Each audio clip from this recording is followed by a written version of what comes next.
betting, gambling, and stuff for so long. They know what they're doing. It just proves it every single time. The only time that the betting odds really went a different way, was Undertaker versus Brock Lesnar.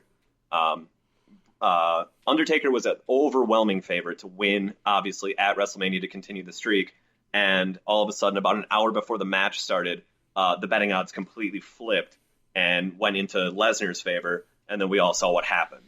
Mm-hmm. So a lot of the time, the betting odds are actually going to be pretty decent. They predicted Naomi actually winning the championship from Alexa Bliss, which then happened. I didn't see that one as far as like when I looked at the betting odds or whatever and seeing Naomi for basically like the entire week. I was kind of like, really? Like I didn't know this was going to be a thing, and then sure as hell happened. So they do factor into my picks a lot, but I mean when it comes down to it, you still have to go with your gut and make your pick that way. Right. So. That's actually really interesting. I never even thought about that. Yeah. Oh yeah. All right, let's move into the final singles match of the evening. Then we're going to take a quick break. Sasha Banks versus Nia Jax. So, this one's tough for me because unless I'm completely wrong, there's going to be a fatal four-way match for the women's title at WrestleMania. It's going to be right. Bayley, Charlotte, Sasha Banks, and Nia Jax. That's what I think. Yep. No, that is the plan as of right now. And as far as it's gone, that's been about the plan for at least a month and a half now, and nothing has changed on it. So, right. I mean, you can toss a title around and stuff to different people, but all four of those people will be in that one match. So, that is where it's going, and so that's why it makes this match a little bit harder to pick than the last time they went at it at the Royal Rumble. Right, and what to do? I'm going to take Sasha Banks. I don't know why. She's definitely the underdog, in my opinion, in this match. But Sasha, since dropping the program with Charlotte, hasn't really gone anywhere. I mean, yeah, she's been in this program with Nia Jax, but that's about it. So I'm going to give Sasha the win over here with Nia Jax. No really reason why. I think she needs the win. Sure. And I'm kind of in the same boat on this one as well. As much as I would actually really like to pick Nia to, continue to make her look strong going into that program at WrestleMania in the four-way, I just think it's, you're trying to keep everybody as even as you possibly can going into that. Mm-hmm. As of right now, betting odds for this match are Sasha minus 230, Nia Jax plus 170. Okay. So again, not too much of a difference between the two of them. As far as that goes, I mean, it's relatively even. But I'm also going to go Sasha on this one again, just for, what we were saying. You gotta try to keep everybody kind of in that picture and relevant going forward. It's not going to be the prettiest match. I'm sure it's not going to be the prettiest finish. Well, you're probably more than likely not going to see, you're not going to see Nia tap out here. I just don't see her tapping out to the vague statement. I don't see her tapping out for a long time, when it really comes down to it. But as far as this one goes, I mean, I could see this being like a really gnarly looking roll up or, something kind of like that. I don't see this actually really being that great of a match. But again, I think it's just more of the building towards what they're going to be doing at WrestleMania. So I'm also going to go Sasha here as well. Okay. So yeah, we're going to take a quick break, come back, and we're going to predict the championship matches. There's 4 of them on the card. So we'll be right back here with the Elite Ringside Network Fastlane Prediction Special. Hey, what's going on, guys? It's Spencer Hart from the Squared Circle Podcast. Wanted to let you know about some amazing news. You can listen to the Squared Circle Podcast right now on the new Satchel Podcast player for both Android and iPhones.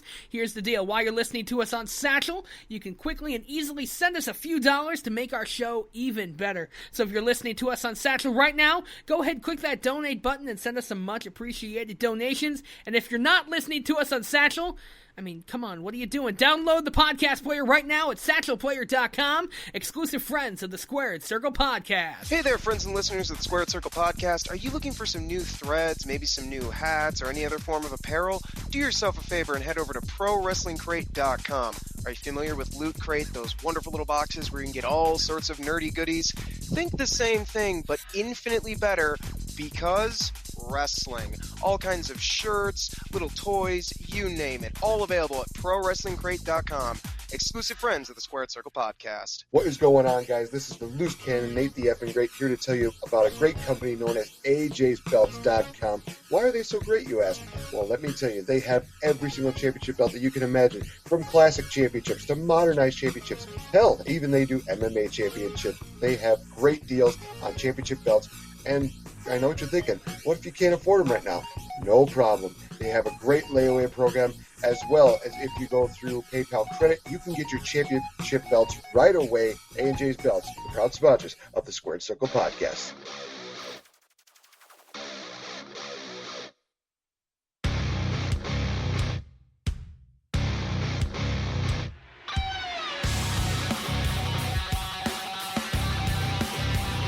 Welcome back to the Elite Ringside Network Fastlane Prediction Special here on Spreaker.com, iTunes, Google Play, Player.fm, PodDirectory.com, Stitcher.com, IWNerd.com, WrestleWorld.uk, and on the Satchel Player for your Android and iPhones.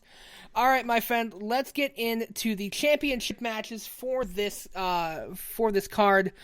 We will start with the Raw Tag Team Championship match. It's going to be Luke Gallows and Carl Anderson versus Enzo Amore and Big Cass. Why don't you start this one? Sure. So for me, after having the club actually finally win the titles at the Rumble, even though it was on the kickoff show, I don't care. It was awesome. But right now it seems as if, we're going to get that again, the mess of tag teams that will more than likely be involved in something at WrestleMania. So for me, I'm going to stick with the club here. I just think it's too soon to take the titles off of them. And I think if you're going to do it, you're going to do it, if Enzo and Cass eventually, someday they will get the titles. It's going to be a bigger moment than it is. You're not going to waste it on Fastlane. You're going to save it for like a WrestleMania or like a SummerSlam or something. Right. In the way that they basically did it with Bayley and Charlotte, which, we'll get to here in a minute. I wasn't a big fan of them actually putting the title on Bayley going into Fastlane. Why waste it on a Raw when you could have had a huge moment at WrestleMania for her celebrating? But we'll get there. But as far as this match goes, though, I'm going to stick with the club here. They are a slight favorite to retain, and again, I think we'll see something bigger and better at WrestleMania. So, yeah, and basically you took the words out of my mouth. I've got the club winning this one too. Sure. In my opinion, it's going to set up a triple threat between the club, Enzo Amore, and Big Cass, and as my counterparts have previously made me say, the Great White North, Cesaro and Sheamus. Sure. I agree. It's too soon to pull the belts off the club. You can even make the case of... I was going to say you can throw the New Day and make a Fatal 4-Way match at WrestleMania, but that's too much. Yeah, and with the New Day, basically being hosts of WrestleMania, I feel like that's a way for them to do something on the card without actually being involved in any matches or anything. So the interactions, obviously, that you'll get from New Day, with a bunch of different people at WrestleMania, it's going to be great. It's going to be hilarious. It's going to be fun. But it just keeps them out of being in a match and stuff like that, too. So, again, when it comes down to it, it'll more than likely be the triple threat at WrestleMania with the club still defending against those two teams. Mm-hmm. At that point, if we did see something where, Enzo and Cass happen to get the win there, I think that would go a lot further to kind of help with the momentum that they would be riding out of that instead. So I agree. So I'll take the club going out of the Fastlane. What are the betting odds on that? The club, slight favorites at minus 300 to Enzo and Cass plus 220. Okay. Yeah. So. All right, let's move on to the Raw Women's Championship match. I'll go first because this is, in my opinion, where you sow the seeds to start the WrestleMania Fatal 4-Way match. And this is going to factor into my previous pick, too. I've got Bayley winning by disqualification. Sure. I've got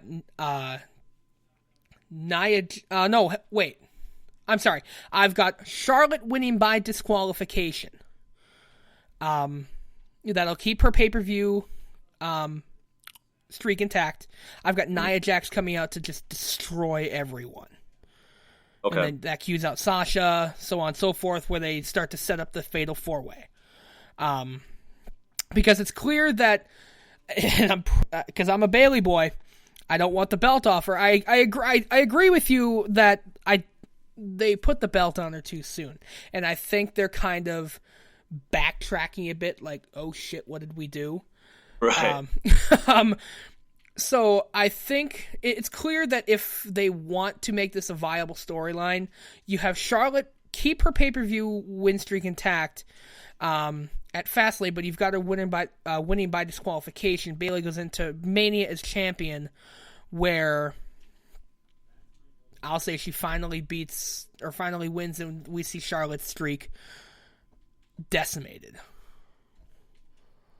So I'm going to go with Charlotte on this one as well, but I will say that I think she actually gets the belt back. Okay. Just to be able to have, obviously have her, again, continue the streak, that would make it 15 in a row at pay-per-views. Not only that, but that would also make her a 5-time, not to step on toes here with some Booker T gimmick infringement or whatever, but that will make her a 5-time Raw Women's Champion. Now, whether or not I like the fact that this title has basically been a hot potato since its induction, it just is what it is. So I'm actually going that Charlotte will win, defeat Bayley, and regain her Raw Women's Championship. Okay. Again, going into WrestleMania, then in that Fatal 4-Way, that is where she will lose it. It just, again, I just don't get the timing on this to actually have, Bayley as champion when you could have saved that moment for one more month. And then you would have been fine. It's just like WWE just couldn't wait to do it. And I don't understand the logic behind it. But hopefully, after WrestleMania, we can look back at this and, maybe it'll make a little bit more sense in hindsight. But as of right now, man, I'm not happy with Bayley actually having the title. I really think that, you could have had some kind of disqualification, some kind of dirty finish or whatever, where Charlotte, in the, cowardly heelish way, holds on to her title and then eventually will lose it. But yeah, I just think they stepped in it right here. I think they just blew their load a little bit too early. They just couldn't hold out for WrestleMania anymore, and they just made a mistake. But when it comes down to it, though, I am going with Charlotte as well. Because of the fact that we're actually agreeing on this one, do you want to go a bonus point if it's by disqualification, or bonus point if Charlotte walks out with the title or not? I guess would be to do it. Yeah, let's do that. That okay, makes sense so for a bonus point. Yeah.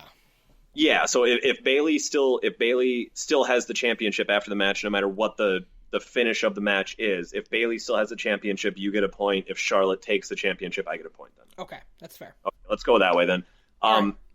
Also, betting odds on this one, Bayley is a huge underdog at plus 850. Oh. Charlotte is minus 1750. So, again, we're kind of in the same boat, saying that Charlotte will win and keep that pay-per-view streak alive. It's just the question of, does she actually walk out of Fastlane with the championship? So right. Let's move into the Cruiserweight division again. Neville going up against Gentleman Jack Gallagher. This is the match, one of the matches, there's two of them, that I just don't know who to pick. Really? Yeah, and Neville's got a good thing going with that belt. By the way, just a little bit off to the side here, but did you notice what they did to the belt? No. The Cruiserweight Championship? What did they do to it? It's the most minor detail that they would change on it, but it's so dumb. So on the actual faceplate, right? They have the WWE and it's in purple. Mm-hmm. They changed the little stripe that underlines the WWE to red to match the actual logo. Okay. But it clashes so hard with the rest of the belt now, I can't take my eyes off it for a bad reason. Because the rest of the belt's purple. It was purple before, now they changed it to red. So the whole belt is purple, everything else is purple and black, and then there's just one little red line in the middle of it now. It's so stupid. That's so weird. I gotta look that up after the show, because oh my god. If that's true, or, I mean, if that's the case, then why? That's right. Stupid. Yeah, it was one of those details, I saw an article, I saw somebody posted it online or whatever, and had a picture right there of, before and after. I was like, that is the most like just anal thing to change. But now, because of the change, I can't stop noticing